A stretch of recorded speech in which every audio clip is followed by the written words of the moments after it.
Tere mehed, elu ja otsija. Täna on meil jällegi vaatluse all supertoidud ja mul on nii hea meel, et ma saan sulle rääkida millestki, mis ka meie Eesti tingimuses vabalt kasvab. See on toiduaine, mida sa tunned kindlasti suurepäraselt. Selleks on porgand. Vaat just nii. Miks on porgand supertoit? Nii supertoit, et seda võiks absoluutselt iga päev mitu korda tarbida. Esiteks, eks ole, porgand on juurvili ja juures peitub taime elujõud. Meie tahame seda elujõudu endasse ammutada. Porgand on hästi selline tihe ja tugev ning me soovime ka neid omadusi oma kehasse. Teiseks kindlasti, et porgandil on head antioksidantide komplektid, mida on meie kehas tarvis.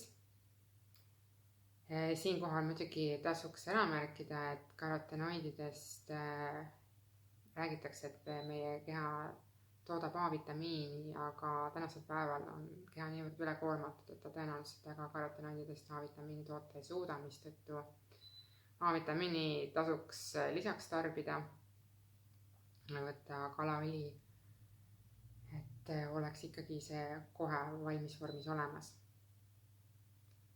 Porgandid võib-olla kõige erilisemaks teeb see, et nad sisaldavad erakordselt hästi imendavas vormis kaltsiumit.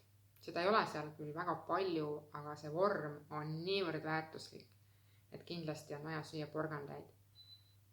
Soovitatavalt kuumtöödeldult, aga ka toorelt, et natukene võiks neid ka närida iga päev ning väga suurepärane on porganditest valmistatud mahl, mis annab meile palju elektrolüüte ja annab seda heas vormis kaltsiumit, mida me muidu toorest porgandist niisama kätte ei saa, kuna me ei suuda seda kiudu jõustada. Aga seal mahlas on teda juba üksjagu olemas. Nii et kindlasti võta meie kodumaine lemmik ligi.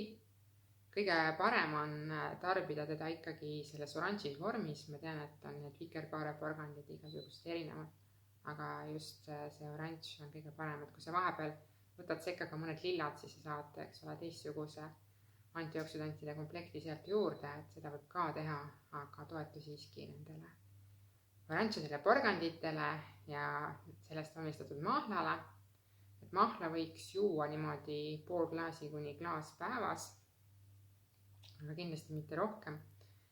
Et sellega peaksid olema sinu toitaine vajadused porgandist kaetud.